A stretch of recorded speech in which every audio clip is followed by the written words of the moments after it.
So, thanks, Kevin. I've got things swimming in my head, but we've got a couple of questions in the chat box, and peeps, feel free to put more up there.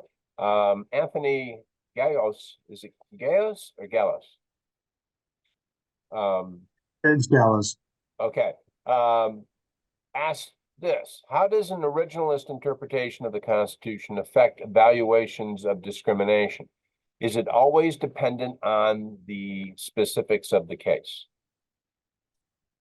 Well, I would say the farther we get away from, I think the farther we get away from racial distinctions, then the harder it is to be an originalist in the sense that I might use that term, because everyone thought that when they enacted the Civil Rights Amendments, the 13th, 14th, and 15th Amendments, what they were doing was securing the citizenship rights of African Americans. And so if you wanted to be in the strictest sense an originalist, you might say, what's the purpose of those provisions? They were to ensure that that people that had previously been regarded as property would now be ensured that they had full citizenship rights along with everyone else. The farther away we get from that, when we start talking about whether, let's say, distinctions based on gender identity, for example, which I think maybe is sort of on the frontier of where the court might go, I would say an originalist might say, I don't really have a basis for evaluating that because we're departing from what some originalists might say the reason for the 14th Amendment being in the Constitution in the first place. Now that's in terms of the purpose of the amendments. An originalist in the sense of someone like Justice Scalia, who said, well, what did the words mean at the time? He might, I think, be more flexible in admitting and allowing for the Equal Protection Clause to apply to folks in circumstances other than race. But I think the general answer is the more originalist you are, the more I'm going to say, I'm saying confined in a descriptive sense, not in a value sense. The more originalist you are, the more narrow, the more confined your interpretation of what the Equal Protection Clause does and does not reach. Let me ask you a question, because originalism isn't just one thing, right? So you could argue, and you see this in the civil rights cases and Plessy, which you talked about, the one dissenter there, John Marshall Harlan, talked about the original intent of the 13th, 14th Amendments. And he argued in one case that Congress had the power to essentially make good the slave condition now as free men, what we think of more as affirmative obligation to undo the wrongs of the past. That's the civil rights cases. But in Plessy, he says, famously, the Constitution is colorblind. Now, those two positions are in tension, I think. But the point is, he was an originalist. And the court itself was looking at what they thought of as the intent of the 14th Amendment, say in Plessy. So how can you use Plessy with the majority and the dissent to demonstrate some of the nuances of originalism? So I think I'm going to answer by pointing to another case, if I could. And that's if you haven't, you need to read the case of District of Columbia versus Heller. That's the Second Amendment case. I think regarded as probably the most important decision that Justice Scalia ever wrote, suggesting that the Second Amendment protects a right to have a weapon for self-defense, for protection. When you read his opinion, it is a I will say, a tour de force of originalism. So he's sort of talking to historical definitions. He relies upon historical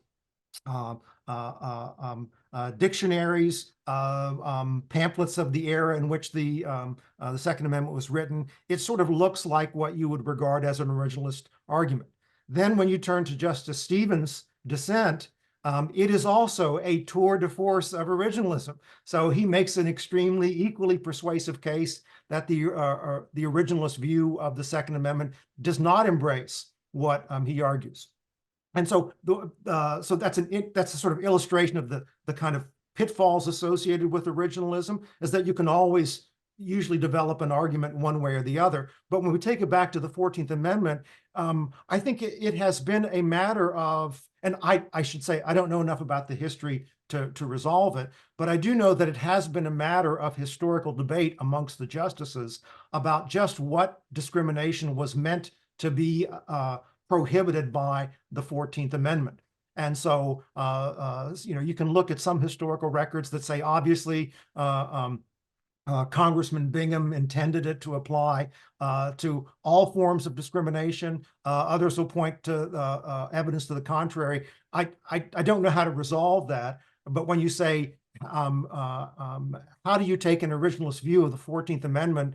I don't know. I guess I'd say very carefully. I don't know what the answer is, but I do know that one of the dangers of constitutional interpretation is to assume that one approach always gives you the same kind of consistent answer. And that's one of the things that's interesting about the court, but also frustrating. One of the reasons I bring it up is because this is just one way that teachers can demonstrate the ambiguities. When I was a kid, and time is a funny thing, I used to make reference to Paul McCartney in class. No one would know who the hell Paul McCartney was. I said before he worked with Kanye, he was in a band called the Beatles. And now no one knows really who Kanye is or that McCartney worked with him. So age is a funny thing. But when I was a kid, it was just, boilerplate truth that the Constitution was an evolving document. That's what we learned in grade school. We learned it in high school. Yes. We learned it in college. And now the boilerplate truth is the Constitution has to be read as it was originally meant to be read. It's an interesting juxtaposition and something that I think a lot of people take for granted and is not necessarily all that clear. No, and I think one of the difficulties that instructors have, I mean, at least one of the problems I have is that, I've spent a lot of time reading and thinking about these cases, and over time, I've sort of internalized them. So I'm not saying that they're the right decisions, but I have taught them so much, I sort of accept them as givens. Again, not that I think they're the correct decisions, but they just seem like they make sense because I have spent more time with them. And so to kind of, for the court to kind of veer off in a kind of different direction all of a sudden, I find it harder to talk about with confidence because I haven't necessarily swallowed what the court is offering. And I don't mean that to sound critical of the court. I just mean that because it is moving in a different direction, I have to adapt too in how I present material. And maybe I've just gotten lazy by covering the same cases in the same way. But it is a hard thing to do, to have internalized a particular view of the Constitution based on our own practical experience, and then to have to kind of readjust when the court adjusts with us. I mean, we could imagine putting ourselves back in the time of Plessy and having to teach this material and then teaching it the way maybe we taught it 20 years ago. It would have been very odd to say the sorts of things that we say now, that the 14th Amendment applies in all these sort of different contexts. Okay, we've got other questions here before we go to the documents. A couple deal with transgendered folks and the 14th Amendment. But before we get to that, there's a targeted question about affirmative action. When did affirmative action programs begin based on race? And was there any evidence published as to when those programs would no longer be needed? So the earliest, if we leave aside cases like the early, I can't think of it all of a sudden, not Schneckloth versus Bustamante. What was the moot case that came out of we can't hear it because he's about to graduate from law school. DeFunis versus Odegaard. Oh yeah, in 74, right. Okay, so if we go back to say the earliest cases are from the early 70s, where states began the process of basically, I would say, in the wake of civil rights awareness, saying it's not enough simply to stop discriminating on the basis of race. We have to take affirmative steps to try to correct for the lingering differences that are with us as a consequence of discriminating. So we discriminated if we held a certain group back. Simply stopping discriminating doesn't make for equality. There's still some group that needs to be kind of brought back to the same level. And so that was sort of the rationale, I think, for affirmative action programs. And so in the 70s, there were challenges to that when what you might think, what's usually called reverse discrimination, which basically means white folks claiming that they've been discriminated against. So in the 1970s, those cases start to arise. The most important, I think, was a case called Bakke versus University of California at Davis. So he was challenging the med school admission program. And that had two implications. One is it said you can't use quotas because the med school had basically set aside 16 out of their 100 spots for traditionally underrepresented groups. So if you were a white person, you could only compete for 84 slots. If you were non-white, you could compete for all 100. And the court said that you can't engage in that sort of quota system. But what it did say, or rather what Justice Powell said and became regarded as the court's majority opinion, is that you can make race one of several factors that you take into account, which I think states then set about doing with varying degrees of enthusiasm. And the consequence of that was, I mean, I think lots of empirical research on what are the benefits or costs associated with affirmative action. But the legal challenges, I think, have focused on whether they're actually consistent with what we think of promoting equality. So you had cases from about 20 years ago, two cases from Michigan, Gratz versus Bollinger and Grutter versus Bollinger, where the court threw out the undergraduate admission system, upheld the law school admission system, because basically the undergraduate system just sort of assigned points if you were a minority person. And you got a lot of points if you were an underrepresented minority. It was basically, if you were, let's say, Hispanic, it was like getting a perfect score on the SAT. So it really made a big difference. If you were white or Asian, you didn't get that same type of consideration. And the court threw that out, saying you're basically making these sort of stereotypical assumptions. But the law school did things differently. It sort of looked at each person and said, well, I'm going to look at this person's race, maybe. Their race might be a factor, which helps us better understand whether they would contribute to diversity. Their race might not. So it became one of many factors. But I think what's happened is the court has just drifted in a more conservative direction and has become more skeptical of whether race discrimination of any kind is permissible. And so there's I guess to me, it's famous quote from Justice Roberts in a more recent case: the best way to stop discriminating on the basis of race is to stop discriminating on the basis of race. And so I think today you see the court much more skeptical of anything that seems like trying to use race in a way that even people that might be well-intentioned, that the court is very skeptical of that. One of the things, and this will tie, I think, the last questions into your presentation of the materials. What you're talking about is different conceptions of equality, what equality means in the context of a written document like the 14th Amendment. There are three questions that all sort of resonate on the same string. Carlton Jordan wants to know if you can explain Bostock. And the answer to that is probably, wow, we're not going to do that in a short period of time. But it ties into the other two questions, which deal with trans people using restrooms, for example, or trans people competing in sports.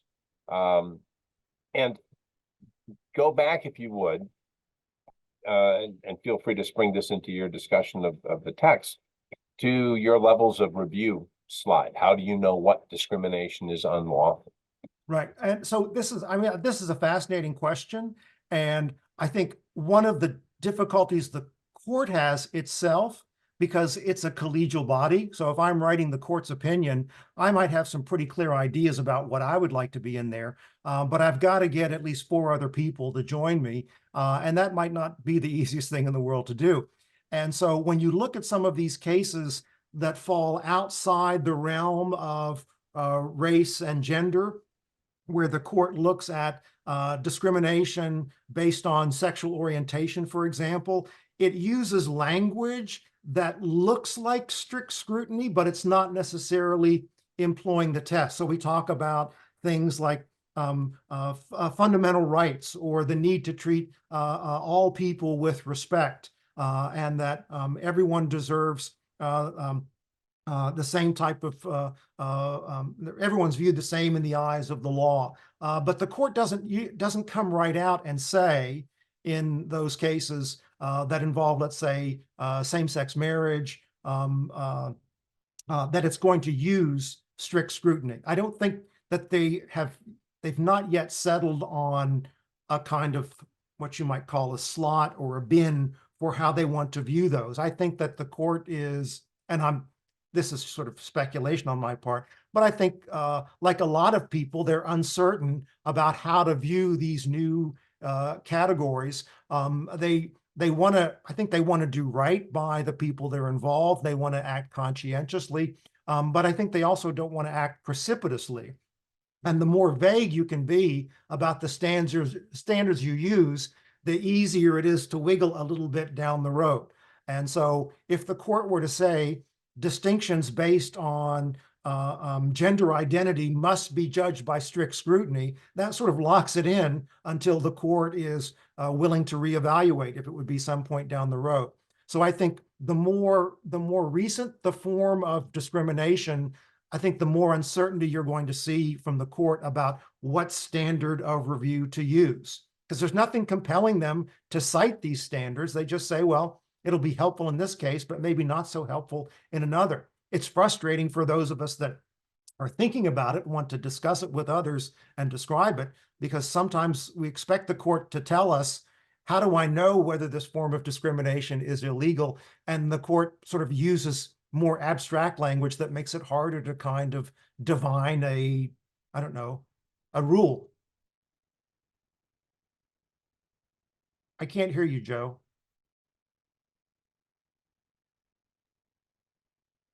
Joe, you're muted. Sorry about that. I think one of the things that teachers have commonly said is it's hard to get students to see the significance or the relevance of the kinds of things that we're talking about today. And I think bridging this over, not only to discuss affirmative action programs, but then to talk about, for example, discrimination against people on the basis of their sexual identity, is an area where you can show people how significant these concepts and how we address them as a matter of law is. So I then turn to your documents, if you would, and I apologize. Yes. No, and I'll just follow up on that. It hasn't been that long ago that the Supreme Court said that the state could outlaw sexual relations between same-sex couples. And it basically said that's the way we have all, that society has historically frowned on homosexual behavior, and that they don't have, same-sex people don't necessarily have, same-sex couples don't necessarily have the same claim to engage in intimacy that heterosexual couples do. I mean, that was what, like 1986. And that doesn't feel that long ago to me.